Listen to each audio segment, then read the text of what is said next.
It's a foldable, so you can just fold it straight in half, like we normally do. Now, there's two parts to this journal. So this is the entirety of 7.3, but we're only doing 7.3a today. So the top part of the journal is actually 7.3a. It should be already be labeled on yours. And then the bottom part, this is factoring by grouping, which we'll do on Monday. And that's 7.3b. All right. Now, let's look at the top left corner of examples on the inside of your journal. So, when it comes to factoring out GCFs, you have to be very familiar with how to divide a polynomial by a monomial. So, a polynomial of any number of terms by one terms or by one term.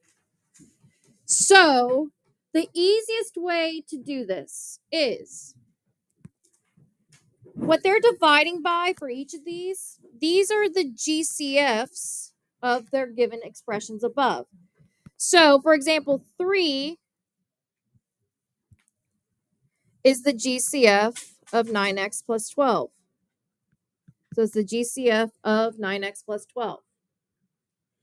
Now, the actual division, even though there's only one fraction bar, we can break it apart. So this is the same as 9x all over 3 plus 12 all over 3.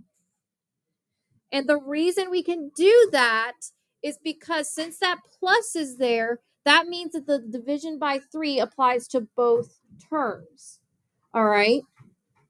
So we can break it apart into two different division statements, I should say.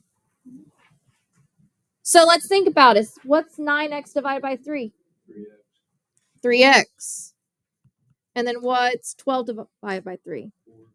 4. So 9x plus 12 divided by 3 is 3x plus 4. So this is practice for what you're going to have to do when you take GCFs.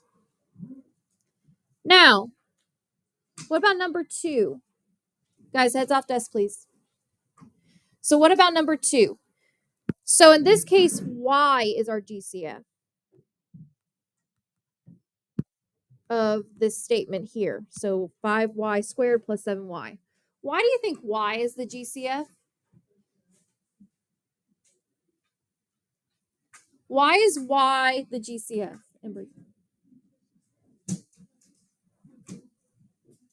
Kinda, Elise.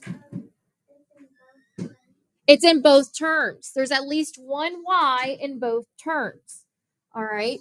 So since there's at least one y in both terms and no other numerical difference, because 5 and 7 are both prime, meaning they can't be divided by anything except themselves and 1. All right. Then y is the only thing that can come out of both of them. So we can separate this into y squared over y plus 7y over y. Now remember, this is exponent rules. Which rule's going on here? So if you're dividing by same base, that is which rule? Quotient rule. What does it mean to do the quotient rule?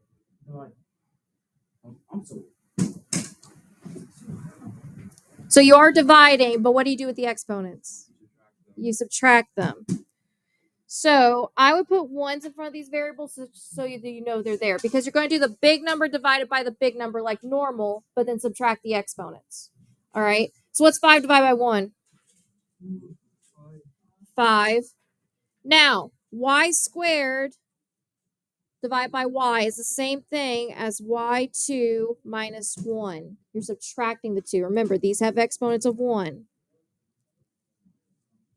So this will be 5y. Now, what's 7 divided by 1? 7. And then this will be y1 minus 1, which gives us y to the 0. Well, what happens when you have anything to the raised to the 0 power? You have what?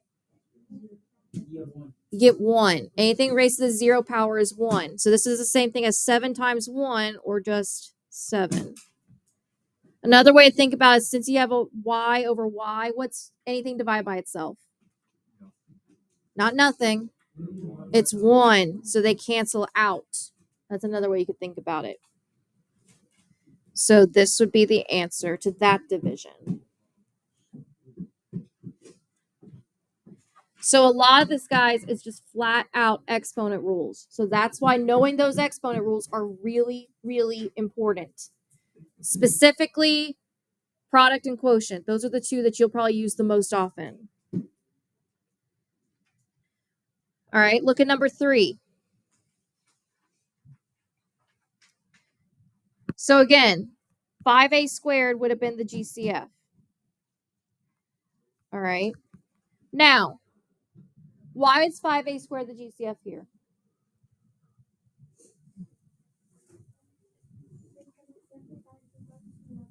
Right, simplifies in both numbers, meaning that there's a 5a squared somewhere within those two numbers. All right. So if I divide both of them, break it up into two fractions. All right. First, we were going to do the numbers. So what's 10 divided by 5? 2. Now think about this carefully. What's a cubed divided by a squared?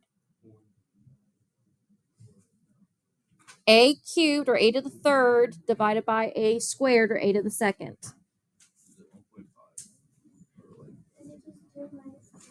It's 3 minus 2, so that gives you an exponent of 1 now. So a raised to the first power is just a. So if you did a cubed divided by a squared, that'd be a to the 3 minus 2, which is a to the first, or just a. Minus, because we're dividing a negative by a positive. What's 25 divided by 5? 5. Now think about this carefully. What's a squared divided by a squared? Not 0, 1. So it cancels out.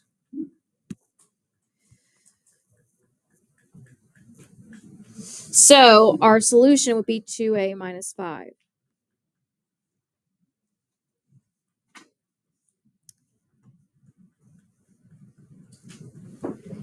All right, last one for this one.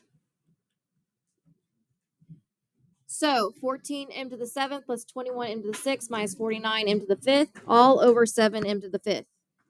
This is 100% the GCF of all 3 of those terms. So sometimes you have to take the GCF for not only 2 terms, but 3 or more. All right. So I'm going to break this apart.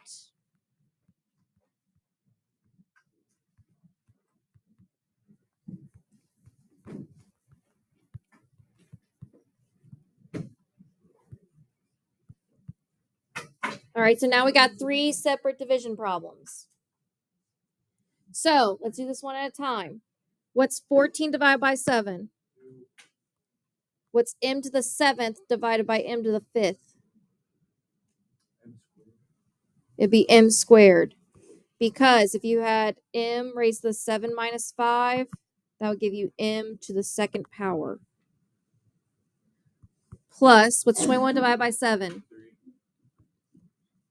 What's m to the 6th divided by m to the 5th? Just m. Because if you did 6 minus 5, you get 1. What's 49 divided by 7? And then what's m to the 5th divided by m to the 5th? 1. It cancels out.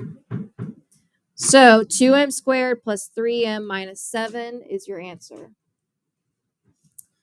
Now, that whole section was just a prelude to how you were supposed to find the second factor. So the GCF is one of the factors. The second factor is what you get when you divide the GCF back into the original. All right. So let's look at the next part. So we're looking at problem 5.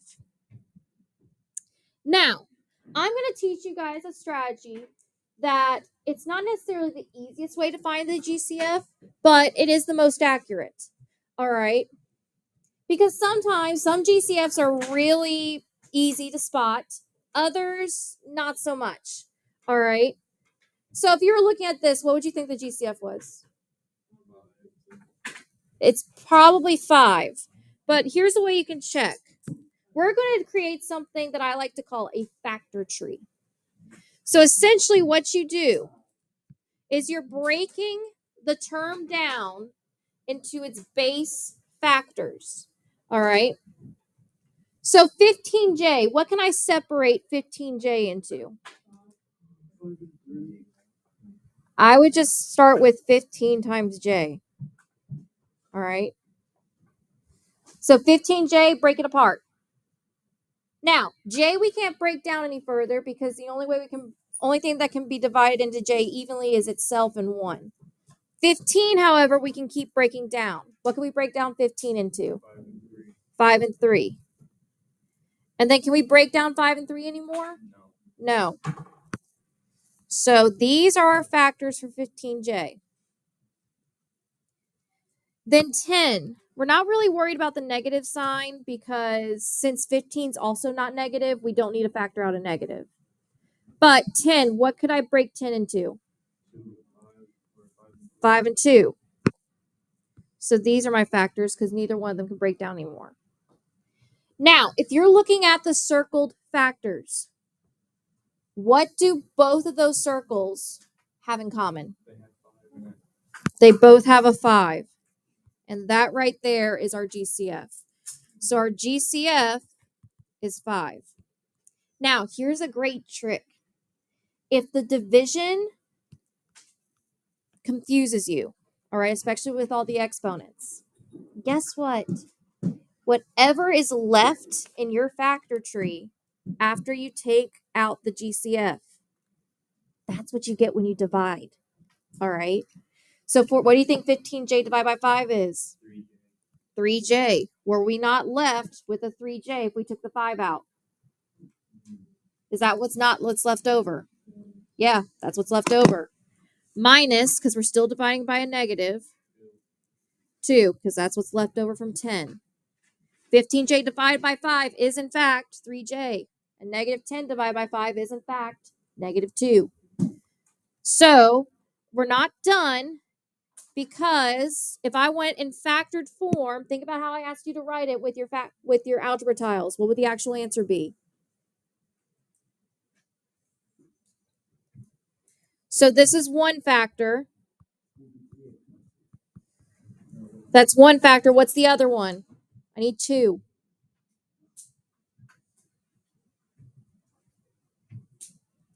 What's the thing that we had to find first? That's the other factor. And we need to put them back together as a multiplication problem. So this factor will be 5 times 3j minus 2. So again, sometimes that factor tree really helps, especially if the greatest common factor is not obvious. All right? And when you do a factor tree, you need to break it down entirely and see what lines up. All right? So let's try number 6. Now, 3 and 8 doesn't look like they have any greatest common factors, but there is, in fact, a GCF here. To find it, we're going to do a factor tree for both. So whenever you start the factor tree, especially if it has a variable, just go ahead and break it apart. So 3 and k squared. Now, 3 we can't break down anymore, but k I can. What can k squared break down into? K times k. And then they're both done. So those are our factors for 3k squared. Now, 8k, you break it up into 8 and k. K cannot break down further. What about 8? 4 and 2. Which one of those can be broken down further? 4. What can it be broken down to? 2 and 2. So these are my factors of 8. What do both of those circles have in common?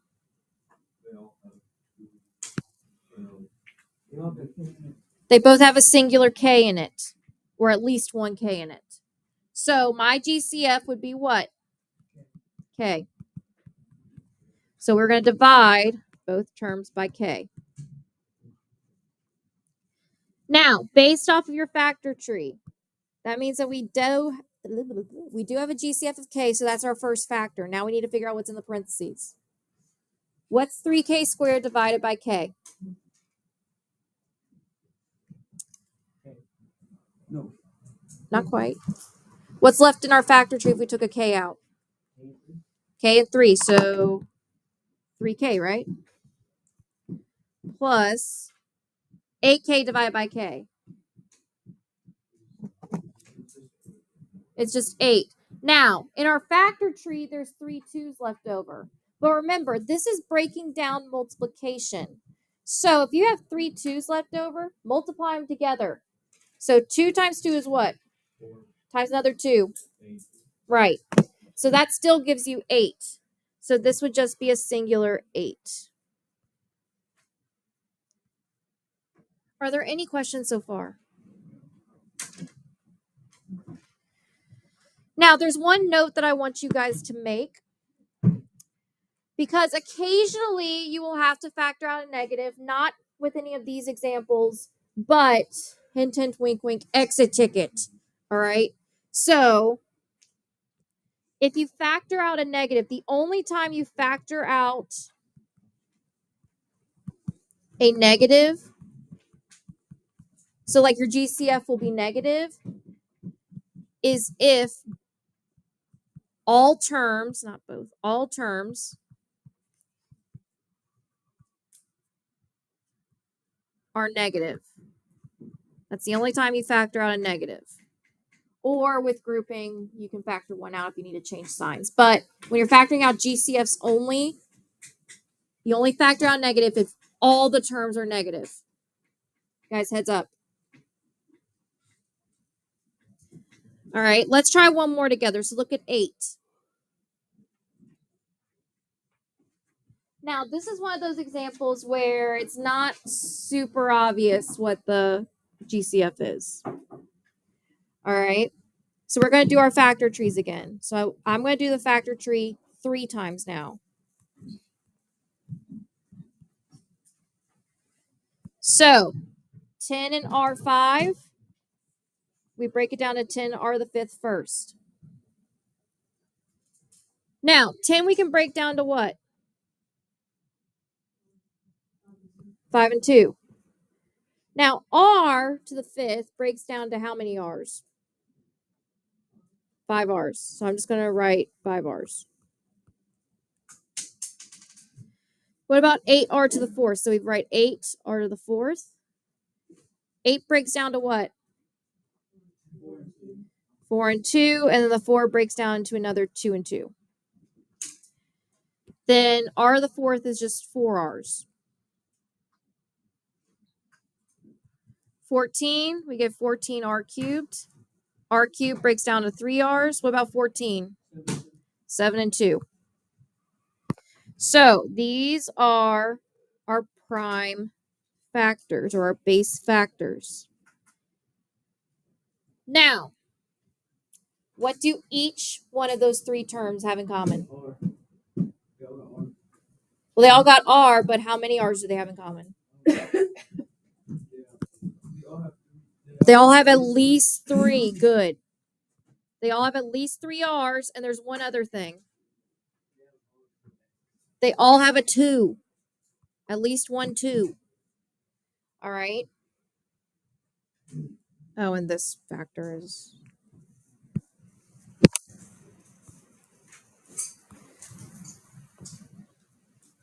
All right, they all have at least 1 2. So what do you think my GCF is? 2 what? 2R. How many R's do they have in common? 3. So it's 2R what? To the 3rd power. If they have 3 R's in common, that means you have R raised to the 3rd power, because R times R times R is R cubed. That means we're dividing all 3 of these terms by 2R cubed. All right. So 2R cubed is our first factor. What's 10R to the 5th divided by 2R cubed? Or better yet, what's left over in our factor tree if we took out the 2 triple R here? What we have left over? 5r squared. We have 5 and 2 r's left over, so it's 5r squared. Plus 8r to the fourth divided by 2r cubed. If we're looking at our factor tree, if we took the 2 and the 3 r's out, what are we left with? We're left with 2 r's and or 2 2's and an r, right? So it'd be 4r, because 2 times 2 is 4. So this would be 4r. And then minus, because we're still dividing a negative by a positive, 14r cubed divided by 2r cubed. What would be left over if we took the 2r cubed out? 7. 7's what's left in the circle that's not already taken out. So this would be my answer. All right, take a minute. Try number 7 on your own. So you're trying number 7 on your own. So if you need to make a factor tree, by all means make a factor tree. But if you think you got it without it, you can do it without it. But make sure you get the whole GCF, because there are multiple factors in this one that could work. Just make sure you have the greatest.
Mm-hmm.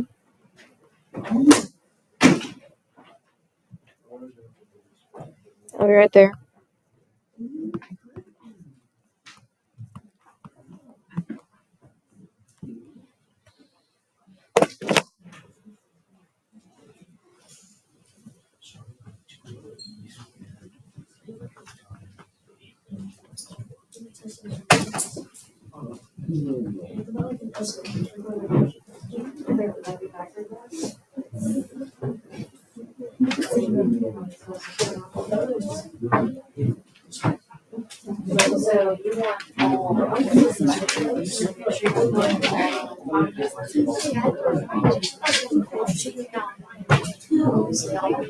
Okay.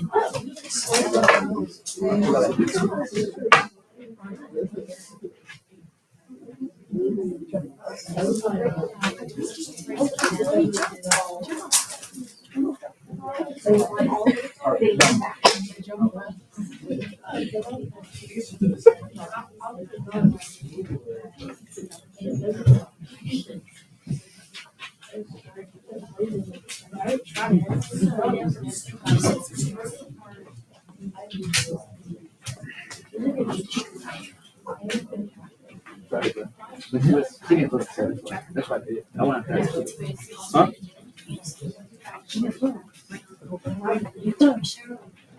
Anyways, thank you. Huh? You said you were going to pick those up. You good? Maybe just a little itty bitty. Anyways, hey. Hey, I'm to the living room.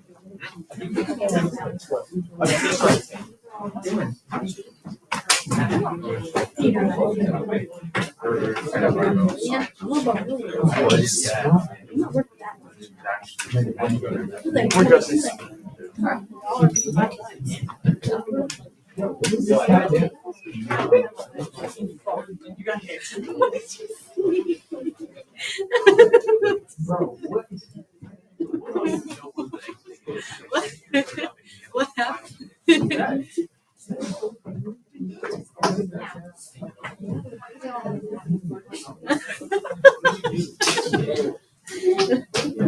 I didn't want to.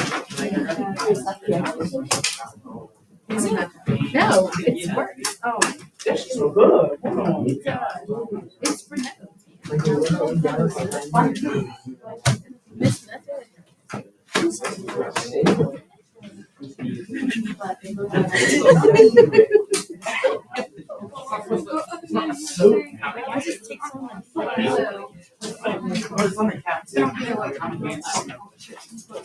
Yeah, I know.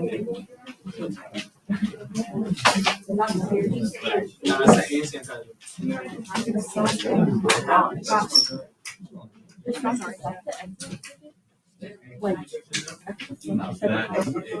I don't know, is it? It's maybe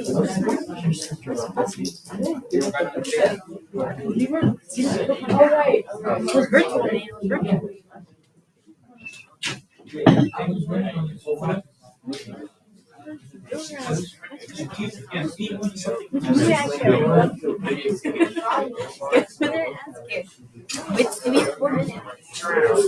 Alice.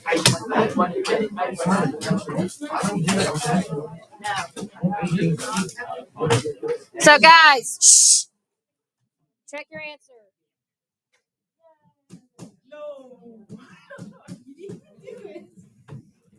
All right. Any questions on that? I only got I got the parentheses right, but I forgot the 8 section on the. So you just need to make sure you have both, okay? All right, guys, there's your X ticket for today. I just want to know what the GCF is. So you don't need to factor it. I just want the GCF.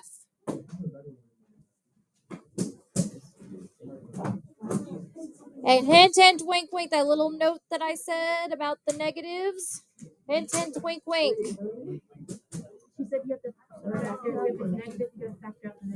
Can 7 be divided by 5? Can 7 be divided by 5?